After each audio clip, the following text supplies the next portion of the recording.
Yang wajib dipercaya adalah yang dicantumkan, dan semua nabi-nabi yang tercantum itu semua turunan Yahudi. Mengklaimnya kelompok Yahudi, makanya katanya sebabnya orang Yahudi enggak percaya itu salah satunya karena Nabi Muhammad bukan turunan murni Yahudi. Tidak mungkin kata mereka ada nabi di luar Yahudi itu gitu. Karena saking sombongnya mereka, ya, satu etnis yang terpilih oleh Tuhan, Sya'bullahil Mukhtar, tidak mungkin ada orang non Yahudi jadi nabi. Itu aja persoalannya. Jadi kesombongan mereka juga pada akhirnya dan biasanya yang menyebabkan orang tidak mudah percaya atau sulit percaya salah satunya adalah karena kesombongan. Dia mau menghargai orang lain. Lupakan saja masa lalu, nikmati saja hari ini, serahkan saja masa depan kepada Tuhan. Dengan sebab engkau selalu meratapi masa lalu dan menakuti masa depan, engkau kehilangan kenikmatan hari ini. Larilah yang kencang, wahai kekasihku.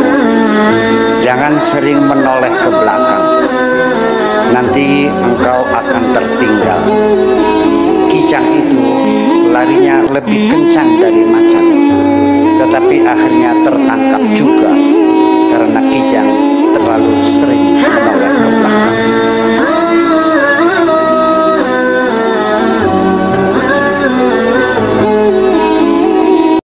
Assalamualaikum warahmatullahi wabarakatuh. Waalaikumsalam.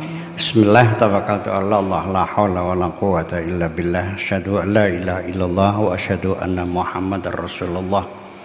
Allahumma salli ala sayyidina Muhammadin wa ala alihi wa sahabatihi ajma'in, amma ba'd. Kita lanjutkan halaman 804, paragraf terakhir. Bismillahirrahmanirrahim. Wa yastatridu siyaqu fi muwajahati ahlil kitab. Al-Quran melanjutkan pembahasannya, ya, dalam menghadapi kelompok ahlul kitab.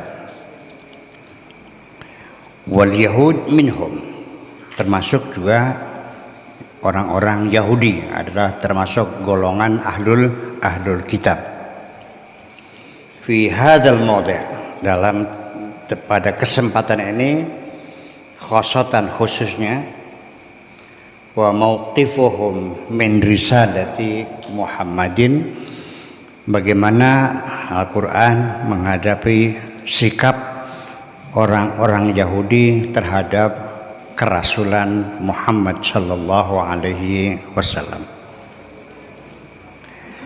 Wa za'muhum annallaha lam yursilhu, dan mereka mengklaim bahwa menyatakan bahwa Allah tidak pernah mengutus Muhammad.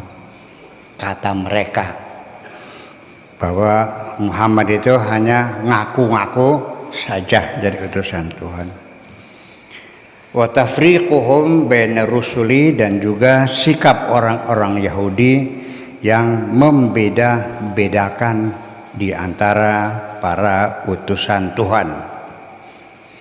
Wa ta'annutuhum, dan keras kepalanya mereka. Wa hum yatlubuna amaratan, dan mereka menuntut, meminta bukti-bukti, dalil-dalil, ya ala risalatihi, atas kerasulan Muhammad. Mana buktinya, mana dalilnya, mana alasannya, dan sebagainya. Saya melihat bahwa sikap Yahudi adalah sikap manusia normal, bahwa dia tidak keburu percaya, ya, minta bukti mana dalilnya, kan begitu. Jadi artinya ini bukan lagi bela Yahudi, ya, tapi semua orang yang otaknya waras pasti tidak akan mudah percaya kepada orang, betul nggak? Atau langsung percaya? Atau perlu bukti? Pak Tato mengatakan saya disuruh diminta tolong oleh anaknya Buya yang ada di Semarang, minta duit 1 juta. Langsung saya kaca terus saya cek dulu kebenarannya, bener enggak? Ya kan begitu persoalannya. Ya, dalam hal mereka minta bukti ya wajar lah gitu. Nah, yang jadi masalah adalah setelah dibuktikan tetap tidak percaya, itu baru dia nyatakan yang tercela itu bukan minta bukti, tapi sikap tidak mau percaya. Yaitu disebutkan wasawaun alaihim andartahum am lam tundirhum la yu'minun. Mereka itu sama saja, dibuktikan tidak percaya, tidak dibuktikan tidak percaya. Ya, wasawaun, dan itu sama saja. Alaihim, bagi mereka, andartahum am lam tundirhum, engkau buktikan atau tidak engkau buktikan, fahum la yu'minun, tidak mau percaya. Masalahnya bukan tidak percaya, tidak mau dibuktikan atau tidak dibuktikan tetap tidak. Itu yang disebut dengan ta'annud. Itu seperti keras kepala, itu ta'annud. Oke.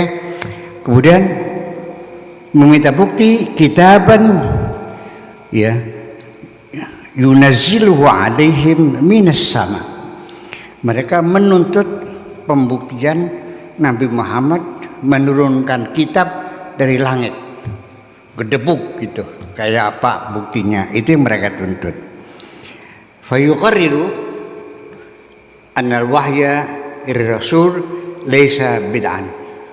Dan kemudian ditetapkan pula bahwa wahyu itu untuk rasul, bukan pengakuan-pengakuan.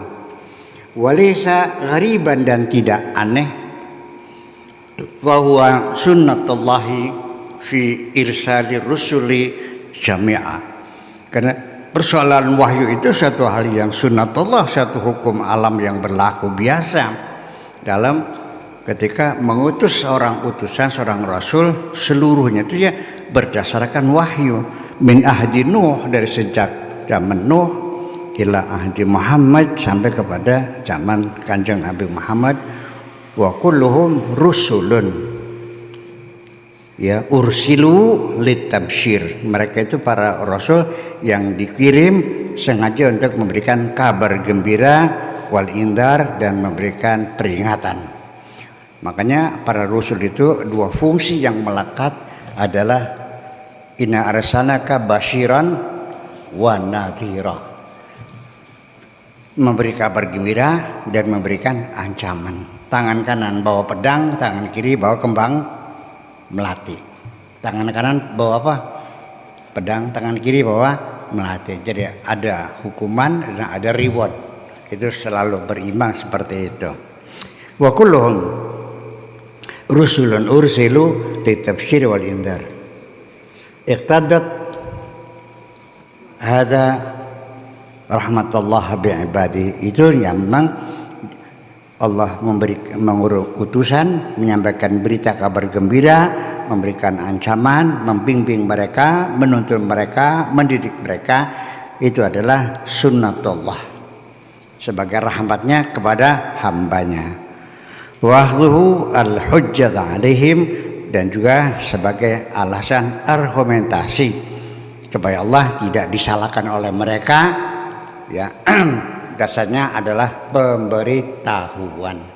Undang-undang juga tidak akan menjadi efektif kalau belum diundangkan dan dinyatakan dan disosialisasikan lebih dahulu. Sama seperti di dunia juga sama. Undang-undang baru ya sebelum diundangkan disosialisasikan dulu sekian bulan lamanya. Setelah mereka paham, nah baru mulai berlaku tanggal berapa. Nah, itulah yang ditugaskan para rasul menyampaikan undang-undang Allah itu. Gitu. Wa indharuhu lahum qabla yaumil hisab.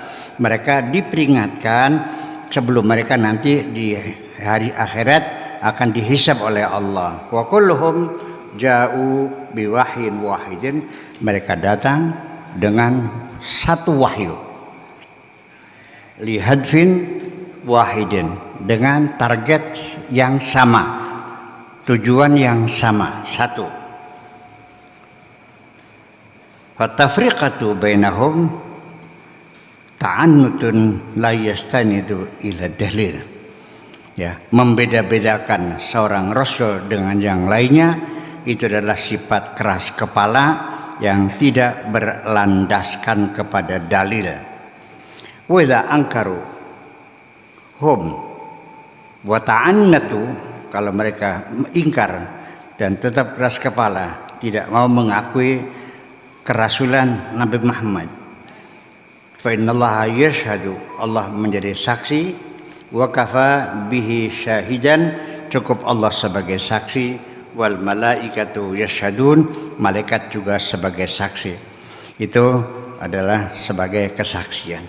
Inna auhayna ilaika, kami telah mewahyukan kepadamu, qala ta'ala, kama auhayna ila nuhin, seperti kami telah wahyukan kepada Nuh, wan nabiyina mim ba'dihi, dan telah kami wahyukan kepada para nabi-nabi setelah dia, wa auhayna ila Ibrahim, dan kami telah wahyukan kepada Ibrahim, wa Ismaila wa Ishaqa wa Yaquba wal asbata wa Isa wa Ayyuba wa Yunusa wa Haruna wa Sulaimana wa ataina Dauda zabura, dan kami berikan kepada Daud kitab Zabur, wa rusulan faqad qasasna hum, dan rusul-rusul yang telah kami ceritakan kepada mereka, ceritakan mereka alaika kepadamu,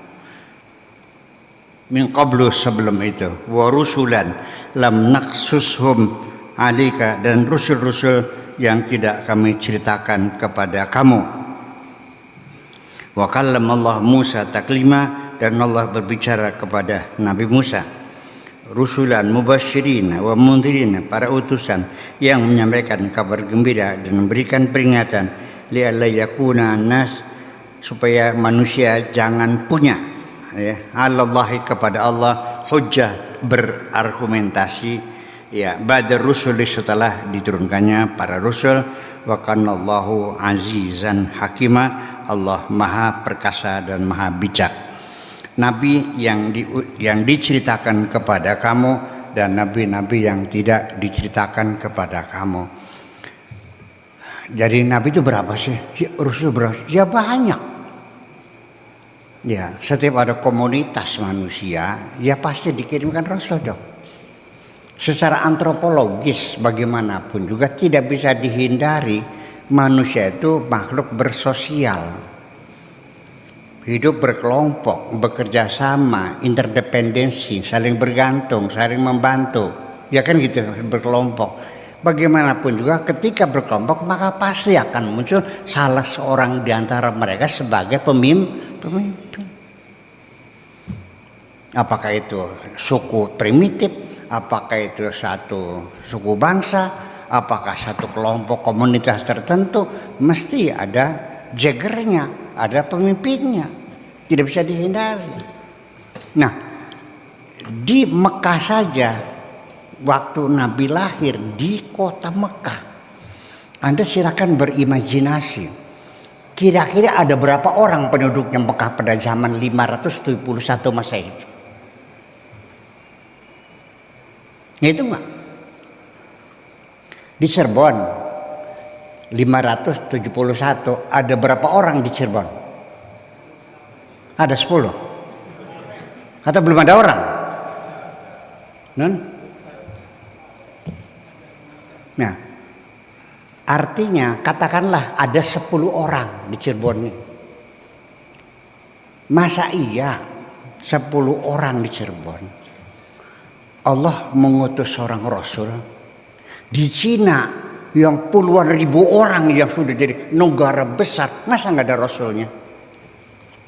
Di Jepang yang sudah penduduknya banyak, masa nggak ada rasulnya? Di Kambodia, di Vietnam, di India, masa nggak ada rasulnya?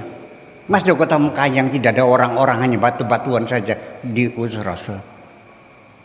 Di Jawa mungkin enggak? Ya mungkin. Nah di sini jadi masalah, tapi walau bagaimanapun kita tidak bisa memaksakan, kita boleh menduga. Siddhartha Gautama juga mungkin dia seorang Rujuka. Konfusius mungkin sama. Jangan marah. Masa udah pokoknya Rasul itu jumlahnya banyak, ratusan, ribuan, terserah. Ya, jadi ada yang diceritakan, ada yang tidak diceritakan. Andaikan nabi-nabi dan rasul-rasul yang diutus oleh Tuhan itu diceritakan semua, Al-Qur'annya berapa jilid? 1 jilid 30 juz. Kalau 100.000 nabi diceritakan semua, berapa jilid kitabnya? Ya sudah. Jadi kenapa begitu? Nabi Rasul diutus yang disebutkan dalam Al-Quran adalah 5 orang.